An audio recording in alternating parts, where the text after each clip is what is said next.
वर्मा, जुगाचार्य परम पूज्यपाद श्री श्री बरदा, प्रधानाचार्य पूज्यपाद श्री श्री दादा, पूज्यपाद श्री श्री बावाइदा, पूज्यपाद श्री श्री अविंदा, सभी के चरण में मेरे प्रणाम।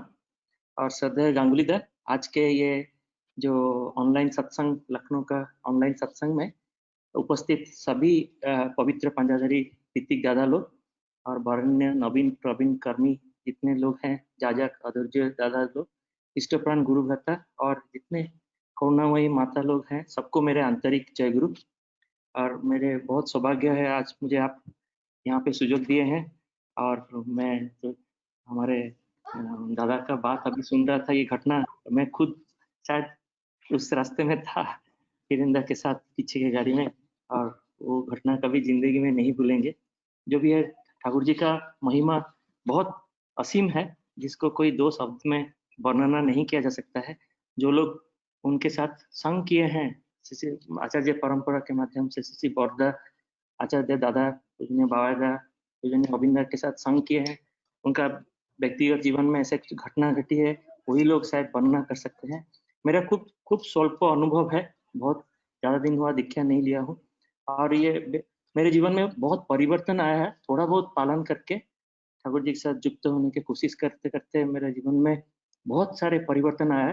पहले मैं ऐसे नहीं था जैसे आज हूँ, तो मेरे जीवन में जो परिवर्तन आया है तो मैं आपके साथ शेयर करूंगा, क्योंकि बाबा जी मुझे निर्देश दिए हैं। अगर आपके जीवन में कुछ अच्छा परिवर्तन आया है, अगर आप मुंह खोल के बोलेंगे, अगर किसी को उसमें प्रभाव पड़ेगा तो जरूर बोलिएगा। जो भी है उनका निर्देश पालन करके मैं आज साहस करके बोलता हूँ। स्वरूपदा तो हमारे बहुत मान्य है, उनके सामने बोलने के लिए भय भी लगता है। तो एक ठाकुर जी का एक वाणी याद आती है कि अर्थ जस इत्यादि के आशा में अगर ठाकुर जी के साथ जुड़ो। ओके ओके, थैंक यू, जय गुरु। तो ठाकुर जी का एक वाणी में हमेशा मन में आता है कि ठाकुर जी बोले कि अर्थ जस इत्यादि के आशा में अगर तुम ईश्वर ठाकुर जी को पकड़ने के लिए कोशिश करोगे तो तुम ठग ही जाओगे। अगर हृदय में, तुम्हारे प्राण में अगर ठाकुरत्व तो जागृत नहीं हुआ है तो कुछ भी नहीं हुआ है। तो मैं हमेशा भय करके आता हूँ, ऐसा ना हो मेरे मन में कुछ ईगो आ जाए। हम उड़ीसा से हैं, और उड़ीसा में बचपन से जगन्नाथ धाम का वो भजन कीर्तन करके बचपन से हम पैदाइश हुआ है। तो ठाकुर जी का जो प्रार्थना में एक आराधना जब भी मैं करता हूँ, मुझे हमेशा याद आती है कि मनमाथ श्री जगन्नाथ मदगुरु श्री जगत गुरु। इसका मतलब है मेरे नाथ श्री जगन्नाथ है और मेरे गुरु श्री जगत गुरु है। श्री जगन्नाथ महाप्रभु के जो पार्थिव गीता है, उसमें वर्णना है कि महाप्रभु जगन्नाथ बोलते हैं कि रूप रेख नहीं है मेरा कोई रूप नहीं है, ना मेरा है कर मतलब मेरे पाँव नहीं है, ना मेरे हाथ नहीं है, ना मेरा हाथ है, ना मेरे चरण है, तो आराधना किसको करोगे तुम? ना मेरा है कर्म, ना मेरा है नेत्र, नासा नहीं है मेरा, तो आराधना करोगे किस रूप को तुम? तो उसमें लिखा हुआ है कि वो पार्थिव गीता में लिखा हुआ है कि सदगुरु के चरण में अगर तुम रखोगे अपना चित्त बुद्धि, तो तब जाएगी तुम्हारा दुख। तो शास्त्र में कहा गया है कि ध्यानम मूलम गुरुर मूर्ति, पूजा मूलम गुरुर पाद, मंत्र मूलम गुरुर वाक्य। गुरु के वाक्य है मंत्र, और मुख्यम मूलम गुरुर कृपा। गुरु के कृपा होने से मुख्य मिलती है। और इसके इसके चलते हुए मुझे एक ठाकुर जी का एक वाणी याद आती है कि अनुसूति ग्रंथ में लिखा हुआ है कि तुम जो करोगे, तुम जिसको धारण करोगे, पाओगे उस तरह उसका फल। वही है विचार ईश्वर की, आकाश में उठे सागर की जल। ये जितनी सत्य है आकाश में उठे सागर की जल, इतनी सत्य है ईश्वर की विचार। हम जिसको धारण करेंगे हम पाएंगे, हमारा उपलब्धि भी ऐसे ही होगा और हमारा प्राप्ति भी ऐसे ही होगा। मैं अपने जीवन के मेरे जीवन में क्या व्यक्तिगत जीवन में क्या परिवर्तन आया है, मैं जब धीरे धीरे मैं दीक्षा लिया था, जब 1 महीना हो गया था, और भुवनेश्वर से दीक्षा लेके गुवाहाटी में वापिस आया था आईआईटी में। मैं तो ठाकुर जी का दर्शन कभी मेरा सौभाग्य नहीं हुआ है ना। आचार्य परम पूज्यपाद श्री श्री बरदा का उनका भी दर्शन नहीं हुआ है। देवघर भी मैं नहीं गया था, दीक्षा लेके, तो आचार्य देव का दर्शन नहीं हुआ था, ना पूज्यवत बाबा इधर का दर्शन हुआ था। तो मेरे जो ऋतिक दादा एक सत्यानुसरण देके दिए थे, तो मैं आके अक्सर सुबह उठ के बहुत नाम-ध्यान करता था और एक विश्वास था कि एक ना एक दिन मेरे जीवन में परिवर्तन आएगा, ठाकुर जी का शायद दर्शन ज़रूर मिलेगा। शायद आचार्य जी के परंपरा के माध्यम से ऐसा मेरे मन में था। तो मैं बहुत निष्ठा के साथ इष्टभूति करता था, 1 महीना हो गया था, परंतु मेरे मन में एक हमेशा एक द्वंद चलता था कि मेरे जीवन में तो कुछ परिवर्तन नहीं आएगी, नहीं आया, कब आएगी मेरे जीवन में परिवर्तन? करीब 1 महीना हो गया था, अचानक मैं खबर पाता हूँ कि गुवाहाटी मंदिर में पूजनीय बाबा आएँगे बोल के। तो मैं जाके उस दिन पहुँचता हूँ शाम के समय में, प्रार्थना के पश्चात नाट मंडप में नीचे में पूजनीय बाबा बैठे हैं, दर्शन प्रणाम दे रहे हैं, बहुत भीड़ था और मैं सुना था कि वो 4th इन्कार्नेशन है ठाकुर जी, उनमें 4th इन्कार्नेशन में जागृत हैं, जीवंत है, सक्रिय है। तो मैं वो भीड़ में जाके प्रणाम करता हूँ। मुझे कोई पहचानता नहीं था वहाँ पे। मैं दूर में जाके थोड़ा बैठता हूँ, जगह मिल गया और कुछ देर पश्चात देखा कि बहुत लोग निवेदन कर रहे हैं, कुछ मन में कुछ आता है तो बोलते हैं, तो थोड़ा-सा साहस हुआ। मेरे मन में चल रहा था मेरे तो दीक्षा 1 महीना हो गया लिया हूँ, पालन भी निष्ठा के साथ करता हूँ, तो मेरे जीवन में तो कोई परिवर्तन नहीं आया, कब आएगी मेरे जीवन में परिवर्तन? तो पूछूँ या ना पूछूँ, ये मन में बहुत संकोच आया। इतने लोग बैठे हैं, क्या सोचेंगे? कहाँ से ये आए हैं? ये क्या प्रश्न पूछ रहे हैं? तो जो भी है, मैं बहुत देर इंतज़ार किया, देखा और रुक नहीं पाया। मैं मतलब मेरे मन में इतना व्याकुलता हुआ और रुक नहीं पाया। सोचा कि जो भी जो जो कुछ भी सोचेगा, आज अभी पूछ ही डालूँगा। और मैं 2 स्टेप लेके आगे गया हूँ, नीचे नील डाउन होके मैं प्रणाम करके पूछने के लिए जा रहा हूँ।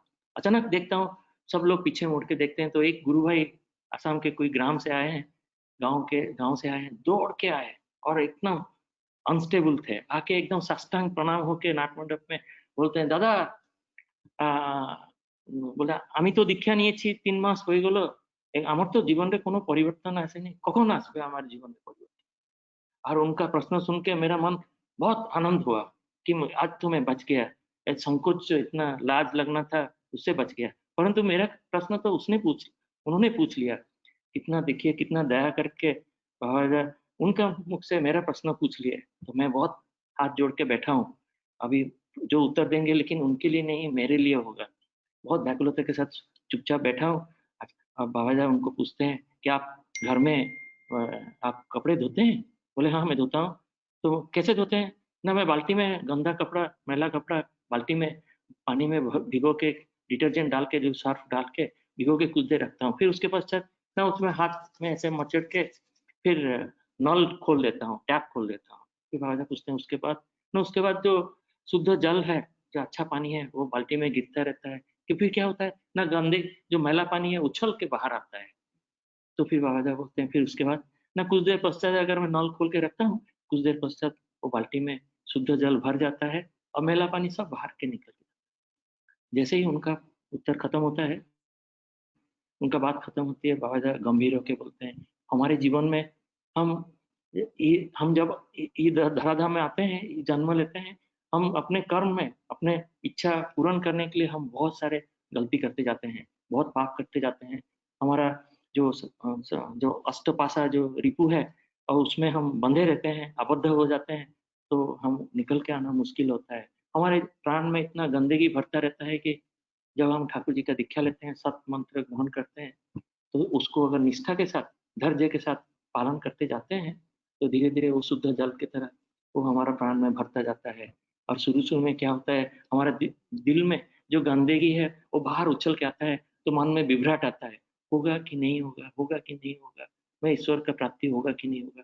तो ये बहुत स्वाभाविक है, अगर आप धैर्य रखेंगे, हो सकता है किसी का 1 महीने के बाद, हो सकता है किसी का 3 महीने के बाद, परंतु ये निराट सत्य है, ज़रूर एक ना दिन खूब शीघ्र आपके जीवन में जब पूरा प्राण में शुद्ध जल भर भर जाएगा, तो आपका मन जो प्राण है शांत हो जाएगा और शुद्ध हो जाएगा। उस समय में आपका विचार करने का क्षमता आएगा, ठीक-भूल विचार करने का क्षमता आएगा और आपका आपका चलन, चिंतन, आचार, व्यवहार, आचरण, अभ्यास सब चरित्रगत होंगे आप जीवन में। आपका व्यक्तिगत जीवन में इसको सब आप वास्तवायित करने के लिए बहुत आराम से कर पाएँगे। आपके मन में प्रेम, प्रीति, त्याग, पारस्परिक आंतरिकता ये आएगी और अंदर में जो मैला था, जो द्वेष, हिंसा, पड़ोसी कातरता, संकीर्णता, स्वार्थपरता, ये सब बाहर चली जाएगी। मुझे इतना आनंद हुआ, इतना कॉन्फिडेंस आया कि मैं वहाँ चुपचाप बैठ के मैं खुद प्रणाम कर लिया उनसे पहले, और मैं पूरा डिटर्मिनेशन लेके मैं वापिस आया आईआईटी गुवाहाटी में कि मैं ज़रूर आज तो जो उनका दिव्य रूप में दर्शन हुआ और मैंने मन की बात वो सुन ली है और उत्तर भी दिए, मुझे मार्ग दिखाए और मैं ज़रूर ये निष्ठा के साथ पालन करते जाऊँगा। तब मैं सौजन्य नहीं लिया था, तो मैं पालन करते गया। तो कहा गया है कि हमारे जो परम दयाल, परम प्रेमामय श्री श्री ठाकुर, वो तो हमारे इष्ट हैं, वो परम आचार्य पुरुषोत्तम है।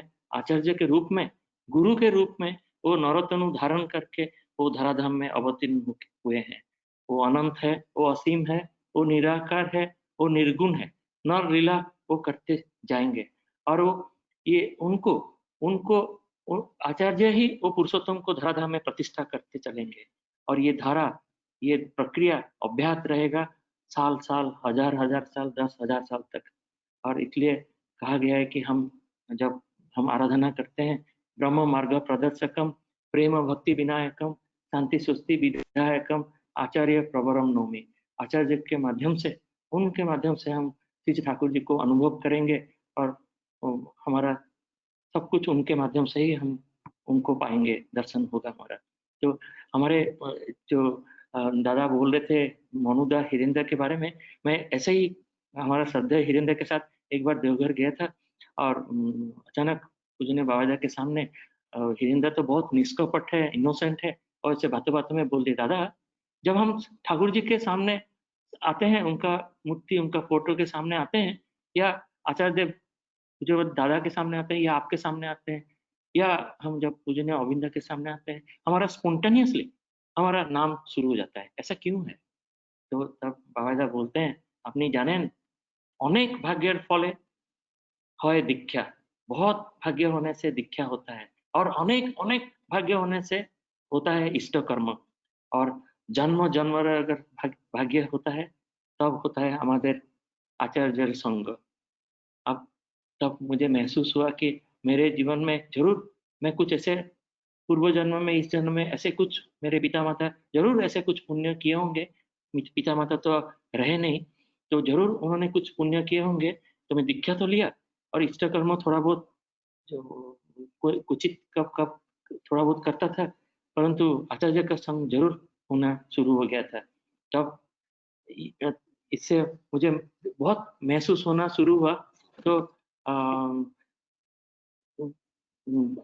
हम उड़ीसा में जैसे हमारा जो पुरुषोत्तम हम मान के चलते हैं, जगन्नाथ धाम को पहले बचपन में मानते थे, तो एक ठाकुर जी को एक भक्त ने पूछा, "आप तो 10 अवतार में आ चुके हैं, तो अवतार का अर्थ क्या है?" तो ठाकुर जी बोलते हैं, "अवतार का अर्थ अवतरित होना तो या उतरना है।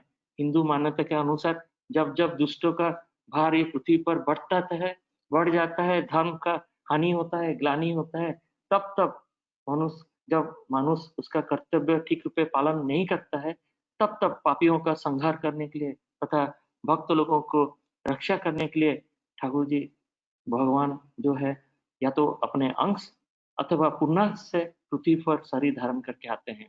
कभी वो मत्स्य रूप में आए हैं, तो कभी कूर्म, बारह, तो कभी-कभी नरसिंह, कभी-कभी वामन रूप में आए, तो कभी-कभी अस्त्र धारण करके परशुराम के रूप में, तो कभी-कभी मर्यादा पुरुष भगवान श्री राम के रूप में, कभी-कभी चक्रधारी श्री कृष्ण के रूप में, तो कभी-कभी गौतम बुद्ध के रूप में आए हैं और ऐसे तो 10 अवतार में आए हैं। तो हमारे उड़ीसा के बहुत सुनामधन्य एक संगीतकार थे, उनका नाम है संगीत सम्राट बालकृष्ण दास, वो रहे नहीं, गुज़र चुके हैं। तो एक दिन वो बहुत लोगों से सुने कि ठाकुर जी मनुष्य रूप में धराधाम में आए हैं, देवघर में तो दर्शन उनका जाने से मिल सकता है।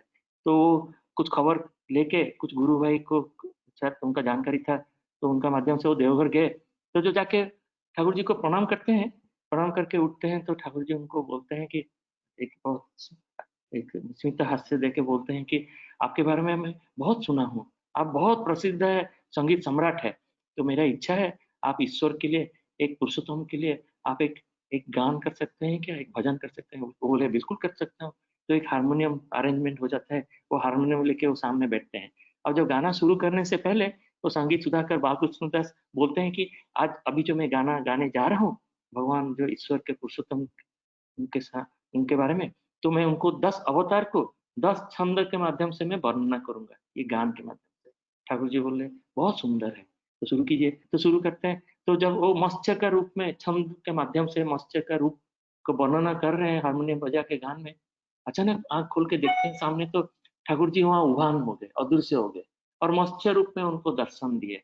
और तो जैसे वो थोड़ा भयभीत हो गए और गान कंटिन्यू किए। जब कूर्म रूप वर्णना कर रहे हैं, तो ठाकुर जी उनको कूर्म रूप में दर्शन दे रहे हैं। कभी बारह रूप में, तो कभी नरसिंह रूप में, तो कभी वामन रूप में, तो कभी पुरुषोत्तम, कभी परशुराम के रूप में, तो कभी-कभी मर्यादा पुरुष भगवान श्री राम के रूप में। 10 श्री कृष्ण के रूप में, वो गौतम बुद्ध के रूप में 10 अवतार में उनको दर्शन दिए। गाना खत्म होते ही वो रुक नहीं पाए, वो एकदम बॉडी उनका शरीर कंपन हो रहा था, वो जाके साष्टांग प्रणाम होके गिर गए। हाथ जोड़ के बोले, हे ईश्वर, मैं अपने जो अपने जो अपने जो संगीत के माध्यम से मैं जो कल्पना किया था कि ऐसे ईश्वर जो 10 अवतार का पुरुषोत्तम ऐसे अवतार हो सकता है, आप तो स्वयं ईश्वर है, पुरुषोत्तम है। आज मुझे आप मेरे जीवन धन्य हो गया।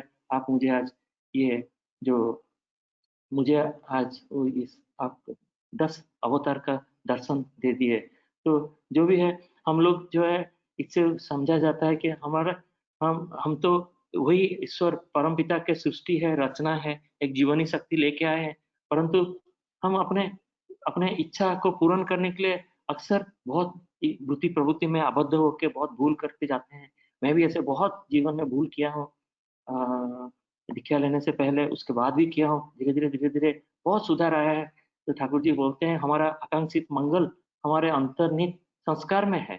तो हम अगर चाहें उनके साथ जुड़ के ज़रूर हम उसको सुधार सकते हैं। तो इस और मैं एक एक चीज़ जो है मैं अक्सर मैं निष्ठा के साथ करता हूँ जो चीज़ है जो ठाकुर जी ने बोले हैं कि उसारे-निसारे मंत्र साधना। बहुत सुबह हम श्रद्धा मनुदा के साथ इन्वॉल्व थे, जो ऐप्स बनाने के लिए प्रेयर का टाइमिंग अलग-अलग अल्टीट्यूड, लॉन्गिट्यूड लेके करीब 1 डेढ़ साल 1 साल करीब लगा, पूरे वर्ल्ड वाइड जो ऐप्स बनाए, तो उसमें हम कई सारे लोग थे, तो वो काम करते हैं। मुझे हमेशा याद आता है कि उसारे-निसारे मंत्र साधना, अलग-अलग ज़ोन वर्ल्ड का टाइम का हिसाब से कैसे सनराइज़, सनसेट के हिसाब से हम नाम करने का जो टाइमिंग उसके बारे में तो एक बात अपने ठाकुर जी को पूछे थे कि बाइबल में लिखा है, "you are from the world below, I am from the world above." इसका मतलब क्या है? तो ठाकुर जी बोलते हैं, "तुम मनुष्य जो है, तुम तुम पृथ्वी के नीचे से तुम नीचे से आए हो।" मतलब नीचे से मतलब पृथ्वी मतलब जो प्रभुति जगत से तुम आए हो, तो पृथ्वी से आए हो और तुम्हारा शैतान जगत से आए हो, आसक्त होके आए हो, वर्ल्ड ऑफ पैशन से तुम आए हो और मैं मैं मैं स्वर्ग लोक से आया हूँ। स्वर्ग का मतलब स्वर जो स्वर लोक से आया हूँ, शब्द लोक से आया हूँ और ये शब्द जो है, ये ये ये जो है, ये शब्द जो है, इसका एक धुनात्मक नाम है विश्व ब्रह्मांड, ये गैलेक्सी, ये मिल्की वे जहाँ से सृष्टि जिस कंपन से सृष्टि हुआ है, ये नाम लेके मैं आया हूँ और ये कंपन से मैकेनिज़्म मरकोच जो है मैकेनिज़्म दिया गया है, ये मनुष्य का सब कुछ फुलफिल करने का उपाय में उसमें दिया है, परिपूर्ण करने दिया है। आप मैं हमेशा मैं एक मैं जो एक धार्मिक विश्वास के साथ कभी पालन नहीं करता हूँ। आप लोग क्षमा कीजिएगा, मैं हमेशा एक इन्वेस्टिगेशन करके करता हूँ।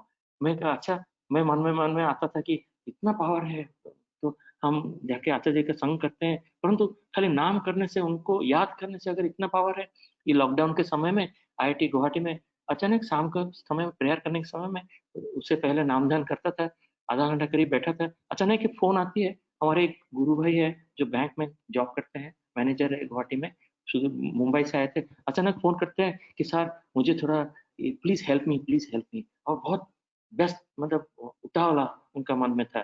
मैं वो डर गया, फिर पूछा क्या हुआ, क्या हुआ? बोले सर जो मेरे वाइफ़ ने केस पुलिस में खबर दिया है, कुछ ऐसे डोमेस्टिक वायलेंस के लिए और अभी मैं जो लॉकअप में हूँ। सर मैं क्या करूँ? सर किसी आपका कोई जानकार है तो पुलिस ऑफ़िसर है, उनको फ़ोन कीजिए सर मुझे बचाइए।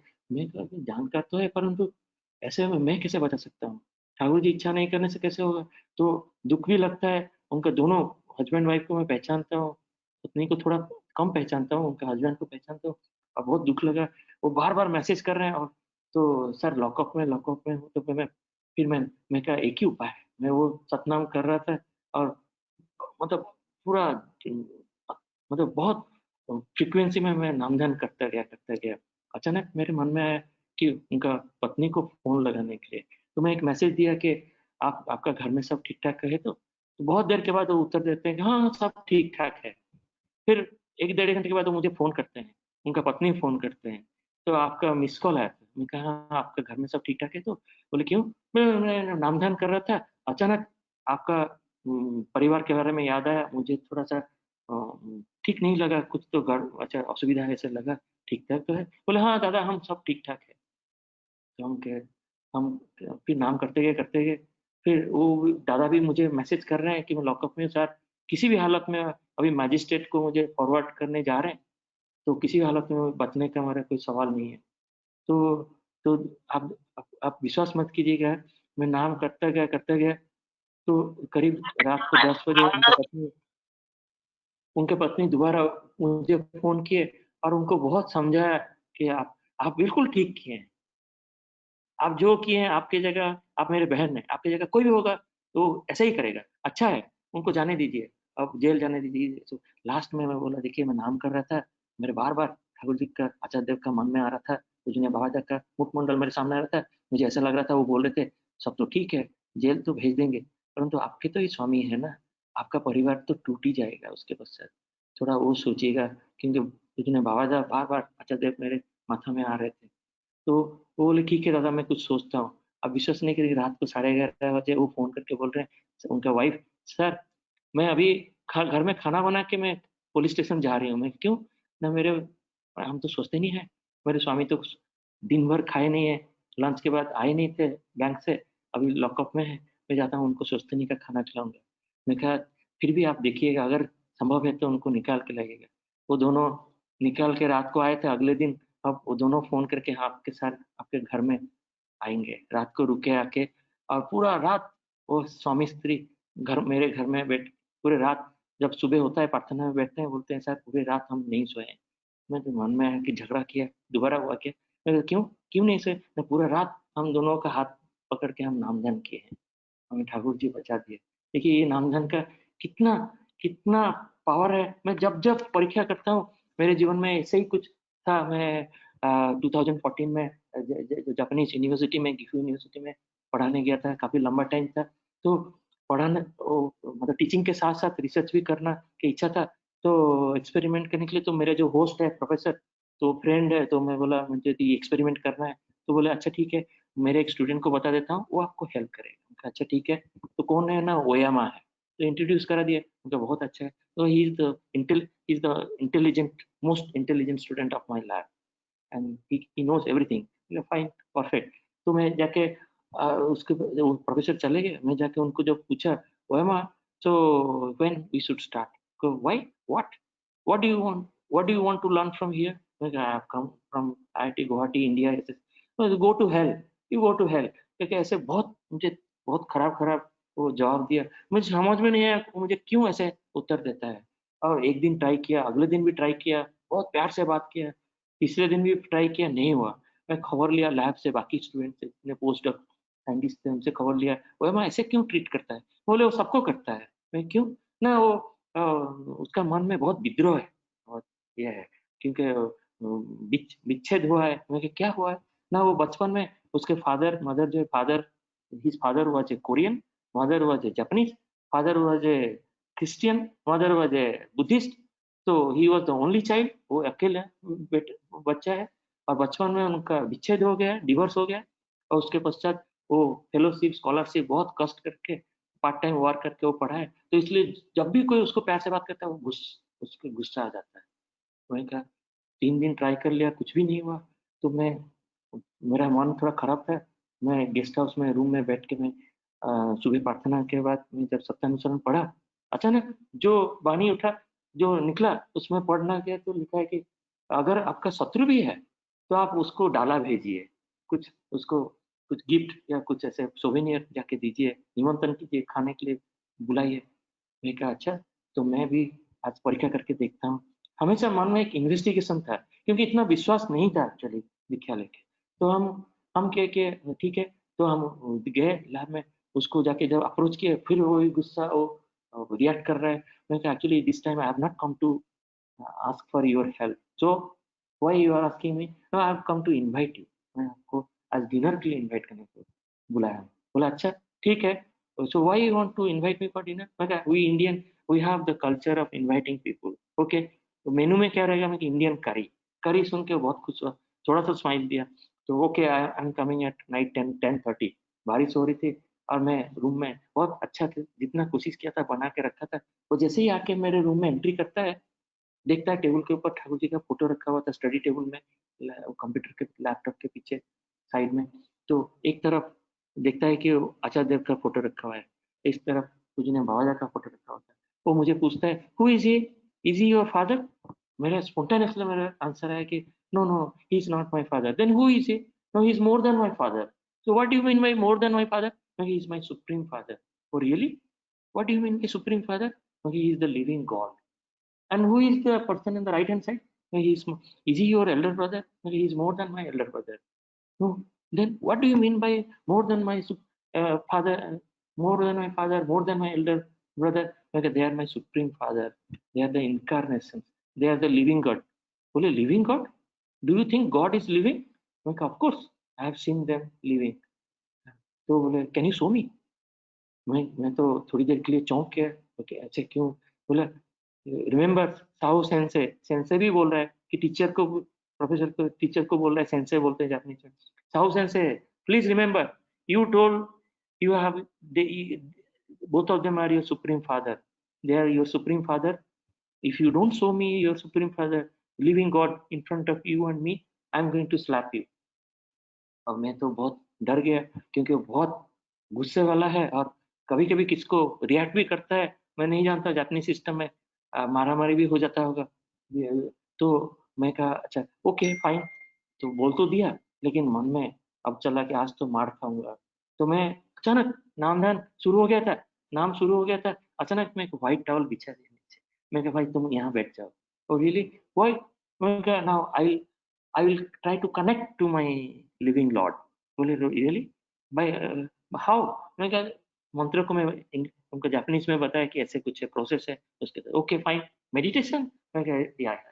तो वो बैठ गया, तो मैं भी एक व्हाइट चादर बिछा के मैं भी बैठ गया। मैं कोशिश कर रहा था शायद व्हाइट चादर ऐसे मेडिटेशन नाम-ध्यान करने से शायद उसका गुस्सा खत्म हो जाएगा। मुझे नहीं पता था कि क्या होने वाला है। तो वो मुझे बोला है दर्शन दिखाना है। अब मैं नाम-ध्यान करता गया। थोड़ी देर में 5 मिनट हो गया, 10 मिनट हो गया। 10 मिनट जब हो गया मेरा आँख खुल गया। मैं तो उसको 10 मिनट टाइम दिया था। मैं जब आँख खोल के देखता हूँ तो वो आँख बंद करके चुपचाप बैठा है। अब मैं सोचा मैं तो आज बच गया। 15 मिनट जब हो गया, अचानक धीरे से वो आँख खोलता है। मैं उसको जब देखता हूँ, वो बोलता है, "Sahu sensei, when you had closed your eyes and when I had closed your eyes and at that time when I opened my eyes, I saw your supreme father. You told more than my father. And on the right hand side, you told more than my elder brother. Both of them were standing between you and me and looking at me." मतलब उसको देख रहे थे। और इतना आनंद हुआ, मैं तो बच तो गया था, परंतु पहली बार मेरे जीवन में अनुभव हुआ कि कितने कितने पावरफुल है ये सतनाम का, और जहाँ हम इच्छा करेंगे हम उनको दर्शन पा पाएँगे। तो वो मतलब घटनाक्रम में आज के दिन में वो मेरे बहुत क्लोज़ है, और जापान से एक एक कप प्लेट सॉसर प्लेट भेजा था, और मेरे पोस्ट पोस्ट ऑफिस में फ़ोन आता है कि आपके पास एक कुछ बॉक्स आया है। एक गिफ्ट आया है जापान से। मैं कहा ओके। तो मेरे वो ओयामा बोला था कि वो फ्री, वो he has paid for it. तो मैं जब जाता हूँ पोस्ट ऑफिस में, बोलते हैं सर यू हैव टू पे the custom duty. How much? ना ₹8000। But may be it may be एक ही कप प्लेट था ₹800 का। मैं ₹8000 दे के मैं कप प्लेट लेके आया, क्योंकि वो प्यार है। क्योंकि वो मुझे बोला था कि उस दिन मुझे बोला था, मुझे याद है, next time when I if I get a chance to go to India, I will surely go to, I'll go and meet, I like to meet your supreme father। को वो देखिए कहाँ से कनेक्ट होते हैं सुप्रीम फादर के साथ। वो कहाँ बुद्धिस्ट, कहाँ क्रिश्चियन के पिता माता से वो पैदाइश है, परंतु ये है तो हमारा हम दीक्षा लेके धीरे-धीरे हम जब देवघर जाना शुरू करते हैं, तो हम जाके एक बार क्या होता है, हम सदैव मनुदा के साथ हम नाट मंडप में गए रात को। हम ठाकुरबाड़ी में रात को गए, 10:30 बजे। हमारा इच्छा नहीं था, हम जानते हैं इस समय जाना अनुचित है, कोई मुझे रास्ते में गेट पे रुकेगा, तो ठीक नहीं लगेगा। यहाँ अभी तो दर्शन का समय नहीं है। मनुदा बोले, "आइए, आइए, आइए, आइए तो मेरे साथ।" तो हम बोले, "कुछ तो होगा, कुछ तो ऐसे कुछ क्यों बुला रहे हैं?" चला तो गया। और अंधेरे में उस समय में तो इतना लाइट नहीं था, नाट मंडप के चारों तरफ अंधेरा था। हम चारों तरफ घूम रहे हैं मनुदा के साथ नाट मंडप की तरफ, तो क्यों बुला के लाए हैं सोच रहे थे। अचानक देखते हैं आचार्य देव वो सीढ़ी से उनका प्रकोष्ठ से धीरे-धीरे नाम उतर के आते हैं। आके नाट मंडप में प्रवेश करते हैं। वो देख के मनुदा दौड़ के जाके नाट मंडप पे घुस गए और साथ में मेरे हाथ को भी खींच के ले गए। मुझे पता नहीं था कि आज का दिन इतना सौभाग्य होगा, ऐसे ही कुछ लीला देखने के लिए मिलेगा। अंधेरे में तो चला तो गया, पर मनुदा पास में बैठे थे, मैं तो भय करके दूर में बैठा। क्योंकि कि मुझे शायद कुछ अगर बोल देंगे, नाराज़ होंगे तो इस समय वो तो भक्त मानुस है, वो अंदर चले गए। मैं तो जीवन में इतना भूल किया हूँ, तो दूर में बैठा हूँ। तो कुछ देर हम देख रहे हैं आचार्य देव बार-बार ठाकुरबाड़ी के जो गेट है उस तरफ देख रहे हैं। मनुदा हम दोनों लोग मुड़ के देखे हैं, कोई नहीं है। हम तो हमारा दृष्टि का सीमा है। हम हमें लग रहा था कोई तो आ रहा है, पर कोई नहीं था। आचार्य देव जैसे देख रहे थे कोई आ रहा है, पर कोई नहीं था। कुछ देर पश्चात आचार्य देव मुड़ के बोलते हैं महोदय को, "मनु, তুই মানুষকে দেখে তার সম্বন্ধে কি বলতে পারি?" तो महोदय मैं सोचा अच्छा, तो महोदय वो उत्तर देते हैं कि अगर आके मानुषेर चूल देखे मा मनुष्य का एक जो जो चूल है, उसको देख के मैं उसके भाई-बहन घर में भाई-बहन कितने हैं, वो बोल सकता हूँ। तो मैंने कहा अच्छा, ये भक्त जो इतना भक्त आदमी है, देखिए उनका जो जीवंत ईश्वर है, जो आचार्य है, उनका संग करके इतना कुछ बोल सकते हैं, ये तो कोई साइकोलॉजिस्ट भी बोल नहीं सकता है। अच्छा ठीक है, तो हमारा जो जो ज्ञान तो भक्ति से होता है ना, हम सोचते डिग्री से होता था, पहली बार हमें अनुभव हुआ ज्ञान जो है भक्ति से होता है। वाणी में भी लिखा है, तो हम इंतज़ार किए, ये तो कुछ लीला शुरू हुआ है। जो आचार्य बोलते, "তার আগে কি বলতে পারি? না তার আগে কিছু বলতে তার আগে আমি কিছু বলতে পারব না।"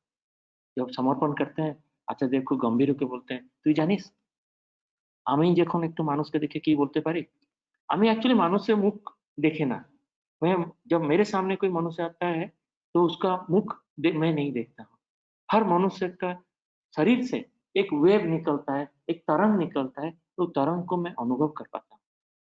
और चाहे वो आदमी मेरे सामने आए, चाहे हज़ार-हज़ार माइल से अमेरिका सुदूर अमेरिका से कहीं से वो विनती कर रहा है, मुझे आकुल विनती कर रहा है। और तब भी मैं उसका शरीर से निकलता हुआ तरंग को मैं अनुभव कर पाता हूँ। और अनुभव करके उसका 10 जन्म पीछे क्या हुआ था, 10 जन्म आगे क्या होने वाला है, ये मैं देख पाता हूँ। तब मैं तो घबरा गया, मेरा लोम-लोम सब खड़ा हो गया।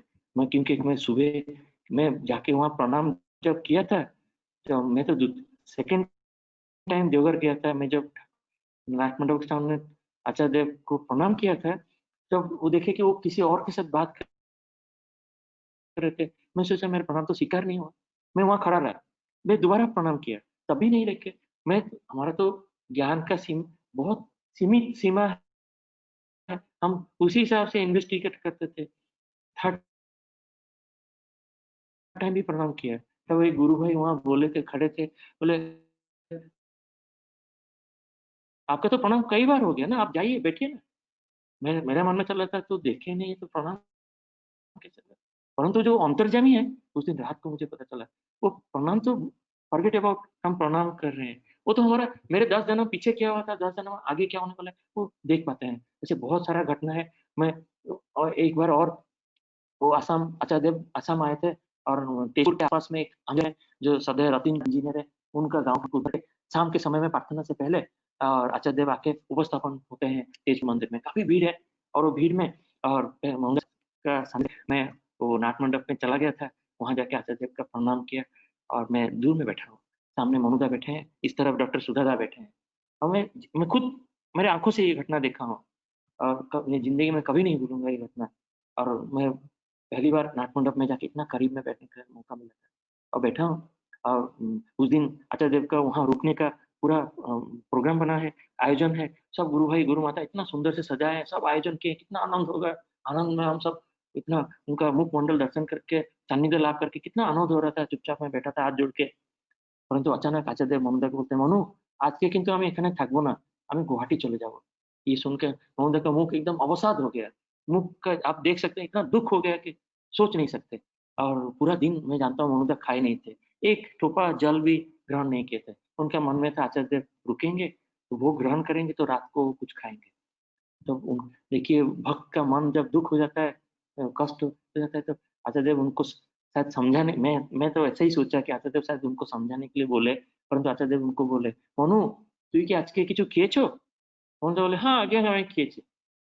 अच्छा, सिर हिलाए। मैं कहा, "अच्छा, ये तो झूठ बोल दिए। ये क्यों झूठ बोले? और तो जो हमारा ईश्वर है, जीवंत ईश्वर है, वो पूछ रहे हैं, उनको झूठ बोल रहे हैं, वो तो खुद ऋत्विक है।" वो समझ में नहीं आ रहा था। फिर दोबारा आचार्य देव बोलते हैं, "मनु, তুই কি আজকে কিছু খেয়েছো?" इस बार भी वो हाँ, ऐसे बोले।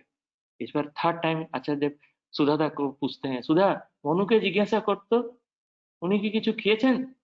এবার কিন্তু সুধাদা জোর से উচ্চ আওয়াজ से बोले, "মনুদা, বাবা জিজ্ঞাসা করেছেন, আপনি কি কিছু খেয়েছেন?"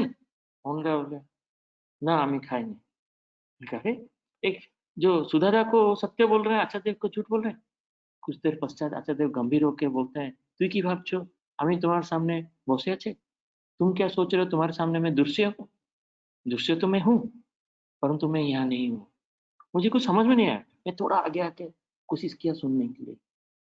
इतना गंभीर वॉइस था उनका, जो उच्चारण था, वो बोलते हैं, अ, "इस समय में इस समय में सुदूर गुवाहाटी में जितने सारे गुरु माता जो वहाँ पे इंतज़ार कर रहे हैं मेरे दर्शन के लिए, मैं वहाँ पे भी उपस्थित हूँ।" मुझे कुछ देर के लिए मुझे समझ में नहीं आया कि क्या बोल रहे हैं। उसके बाद आचार्य बोलते हैं, "ঠাকুর আর আমার বাবা শিশু বড়দা আর আমি আর আমার ছেলে পূজনীয় বাবাইদা আর আমার নাতি পূজনীয় অবিনদা, আমরা हम सब जब सूर्योदय होता है, सूर्य किरण से एक बिंदु से हम आते हैं और जब सूर्यास्त हो जाता है, तब हम जाके उस सूर्य किरण में जाके विलीन हो जाते हैं। ना हमारा कोई आकार है, ना हमारा कोई विकार है, हम हैं निराकार। हम जगन्नाथ धाम में हम जानते हैं, तो जो श्री जग महाप्रभु पुरुषोत्तम श्री जी जगन्नाथ, उनका कोई हाथ-पाँव कुछ नहीं है, उनका कोई शरीर नहीं है एक्चुअली। तो कितनी बड़ी बात उस दिन पहली बार मुझे मतलब वो घटना देखने के लिए मिला। और ऐसे बहुत सारे घटना है, आचार्य देव घटना के माध्यम से मुझे बहुत मतलब अनुभव करने का सुयोग मिला। तो मैं खुद, समय का अभाव है, एक लास्ट में एक छोटा-सा चीज़ मैं बोलना चाहूँगा। मैं एक्चुअली स्वस्थानी लेने का इच्छा नहीं था, क्योंकि नॉन-वेज खा-खा के एक अबद्ध हुआ था उसमें लोभ में। तो एक दिन पूजनीय बाबादा गुवाहाटी मंदिर आए थे भीड़ में। मैं दर्शन प्रणाम हो गया था दोपहर का समय। पैर रखने के लिए जगह नहीं था पार्किंग प्लेस में। आप लोग जब गुवाहाटी मंदिर आए, वो पेड़ के नीचे में घूम रहा था भीड़ में। अचानक एक वयस्क ऋतिक दादा होंगे, वो सफ़ेद वस्त्र पहन के आके मेरे कंधे में हाथ, "दादा, आप अगर स्वस्थ नहीं लेंगे बहुत अच्छा होगा।" मैं गुस्से में उनको बोला, "आप मुझे क्यों बोल रहे हैं? हमारा इच्छा है, हम लें ना लें, क्या खाएँ ना खाएँ, हमारा सोच है।" तो दादा फिर भी हाथ जोड़ के वो विनती करें, फिर भी मेरे मन में विचार आया, अगर आप लेंगे तो बहुत अच्छा होगा। मैं कहा, मुझे पहचानते नहीं, क्यों बोल रहे हैं? मैं वहाँ से चला गया। फिर भीड़ में फिर 2 घंटे के बाद फिर मिलते हैं 4:30-5 बजे, फिर वो दादा बोलते हैं, "दादा, अगर आप सोचने लगे तो बहुत अच्छा होगा।" इस बार तो मेरे मन में थोड़ा गुस्सा आया, मैं उनको गाली ज़रूर दिया था, कि आप क्या सोचते हैं ऐसे करके, परंतु एक अभिमान करके शाम की प्रार्थना के बाद मुझे बाबा का दर्शन दे रहे थे नागमंडप में, मैं जाके वहाँ जाके बोलता हूँ, "আজ্ঞে দাদা, আপনি যে দয়া করবেন আপনার মাধ্যমে আমি স্বস্তিনী নিবো।" जैसे कि मैं बहुत बड़ा कुछ डिसीज़न लिया हूँ। तो बाबाजा गंभीर वो आवाज़ से बोलते हैं, "প্রিয়দা বসে আছেন, উনি আপনি যান ওখানে দিয়ে देবেन।" पर मैं नहीं माना। मैं रात को रुका ज़रूर मंदिर में, मैं नहीं गया उधर, स्वस्थानी नहीं लिया। अगले दिन सुबह प्रार्थना के बाद फिर गया। वो पूजनीय বাবাজাকে ফির নিবেদন কি, "আজ্ঞা, আপনি যে দয়া করবেন আপনার মাধ্যমে আমি স্বস্তিনী নিব। আপনি যান, আমার ভাই সিপাহীরা বসে আছেন, উনি দিয়ে देবেन।" अभी तो उपाय नहीं है। उनका भाई भ्राता के बारे में बोले, तो मैं गया वो बिल्डिंग में, जाके सोचतनी में उड़िया भाषा में उन्होंने दिया, मुझे मंत्र दिए, मैं लिया। 1 महीना हो गया था और खाना बनाने के लिए खुद बनाना पड़ता है और बाहर नहीं खा सकते हैं प्याज़-लहसुन, थोड़ा अकस्टम होने में दिक्कत हुआ। कैंटीन में कहीं सब जगह में हॉस्टल, रेस्टोरेंट में, आईआईटी के अंदर बहुत दिक्कत हो रहा था, जो भी है निष्ठा के साथ पालन कर रहे थे। 1 महीना हो गया था, अचानक बुखार हुआ, बहुत तेज बुखार था, उठ नहीं पा रहे थे। खाना तो बनाना बहुत दूर की बात है। 1 दिन हो गया और बुखार में पड़े हुए हैं नीचे और अभिमान से नाम-ध्यान भी कर रहे हैं। मन में आ रहा है देवघर में जो हमारा प्रसाद मिलता है आनंद बाज़ार में कितना अच्छा लगता है। और अब मैं स्वस्तिनी मंत्र लिया और आप मुझे ऐसे कर दिए कि आज खुद उठ के 1 गिलास पानी लाने के लिए मेरा वो शक्ति नहीं है। अभिमान करके पूरा दिन वो पड़े-पड़े मैं नाम-ध्यान करता गया, वो दिन गया। अगले दिन अभिमान से पानी भी नहीं पिया। उठ के 1 गिलास पानी भी लाने की हिम्मत भी नहीं था, गया। तो मैं 2 दिन नाम-ध्यान करते रहा, पूरा दुर्बल हूँ। तृतीय दिन जब मुझे उठ नहीं पा रहा हूँ, एक फ़ोन आया मेरे डिपार्टमेंट से कि आपको एक अर्जेंट काम है। मैं गया, किसी को फ़ोन करके, किसी का बाइक में बैठ के गया, जाके वो काम करके वापस जब आने की इच्छा कर रहा हूँ, मेरे मोबाइल में एक मिस्ड कॉल आया है। मैं अभिमान किया था आचार्य पूजनीय बाबा को कि आप जो मैं आपका दिया हुआ स्वस्तिनी मंत्र लिया, आप मुझे ऐसे कर दिए कि उठने लायक नहीं रहा। तो वो देखता हूँ एक अननोन नंबर से फ़ोन आता है। मैं उठाता हूँ, बोलते दादा आपको मैं गुवाहाटी मंदिर में देखा था और आप मुझे नहीं पहचानते हैं, परंतु मैं आपको पहचानता हूँ। आपका नंबर लेके कहीं से माँग के मैं आज आपको फ़ोन किया। मैं बोलिए क्या बात है? बोलते हैं कि दादा कल रात को मैं सपने में देखा कि मैं आपको निमंत्रण किया हूँ खाना खाने के लिए हमारे घर में और खाना आप मेरे पत्नी बहुत प्रकार व्यंजन बनाए हमारा क्वार्टर में सामने नीचे बिछा के हम आपको खिला रहे हैं और इतने में पूजनीय बाबा एक खुला ओपन जीप में आते हैं और वहाँ आके गेट के सामने खड़े रहते हैं। जब तक आप खाए नहीं है वो बहुत आनंद के साथ देखते रहते हैं। जब आपका खाना खत्म होता है, तब वो गाड़ी खुद ड्राइव करके चले जाते हैं और मेरा नींद खुल जाता है और मेरी पत्नी पूछते हैं कि कौन क्या क्या हुआ? क्या ना ऐसे सपना देखा है? तो कौन है वो गुरु भाई है ना ऐसे-ऐसे तो पहचान तो नहीं हूँ, उनका नंबर तो नहीं तो उनको ज़रूर निमंत्रण कीजिए क्योंकि खुद पूजनीय बाबा सपने में आए हैं। तो वो मुझे फ़ोन करके दादा आप मेरे बिना दिए आज रात को अगर डिनर में आएँगे। मुझे कुछ समझ में नहीं आ रहा था कि ये क्या घटना घट रहा है, जिनको मैं अभिमान करके परीक्षा करने के लिए नामदान कर रहा था और सुस्ती के बारे में सोच रहा था, वो खुद मेरा अभिमान को भंग करने के लिए किसी और का सपने में आ रहे हैं। वो हमारे श्रद्धेय प्रोफ़ेसर भवेन तंतीदा है, जो भी है ऐसे उनका में वो और मेरे एक एस्ट्रोलॉज़र है, पुरी में बहुत फ़ेमस एस्ट्रोलॉज़र है। मुझे मेरे जॉब के बारे में कौन-सा दिन मेरा इंटरव्यू होगा आईआईटी में, कौन-सा दिन जॉब होगा, क्या-क्या मेरे लाइफ में होगा, सब लिखित में दिए थे। उन्होंने ये भी लिख के दिए थे, आपका जीवन जीवन जो आयु है बहुत कम है। 33 इयर्स में आपका पेट का बीमारी शुरू हो जाएगा और 37, 35, 36 तक आप बेडरिडन हो जाएँगे। मैं कहा उसके पश्चात? ना उसके पश्चात क्या है, जितना आयु लिखा है इतना, जितना दिन जिएँगे अच्छे से जी लीजिए। मैं जानता हूँ सब कुछ सटीक बोले थे, वो चीज़ तो भूल ही नहीं हो सकता है। आप विश्वास नहीं करेंगे, उसका 1 महीने पहले मैं स्वस्थ नहीं लिया था। वो कौन है जो गुरु भ्राता है, उनको बहुत उस समय ढूँढा हूँ, गुवाहाटी मंदिर में, हर जगह जाता हूँ। दूसरे बार उनको कभी नहीं मिले हैं। मैं अच्छे से जानता हूँ ठाकुर जी, वो उसी उनके माध्यम से आके मुझे स्वस्थ दिए थे और वो जो एस्ट्रोलॉज़र है अक्सर बहुत दिन साल के बाद मुझे फ़ोन किए, "अभी भी आप ज़िंदा है?" आप फ़ोन उठा लिए तो ताज्जुब होके बोलते, "ज़िंदा है?" क्योंकि वो मुझे बोले थे। मैं बोला, "कोई उपचार है?" बोले, "हाँ, वैदिक उपचार है, पालन कर पाएँगे?" मैं कहा, "हाँ, बताइए तो क्या है?" ना आप पुरुषोत्तम का आश्रित हो सकते हैं? वो मुझे पुरी का जो बहुत बड़े वैदिक मैथमेटिशियंस है, एस्ट्रोलॉज़र है, वो मुझे बोले थे कि आपका एक ही उपाय है जो आप बच पाएँगे।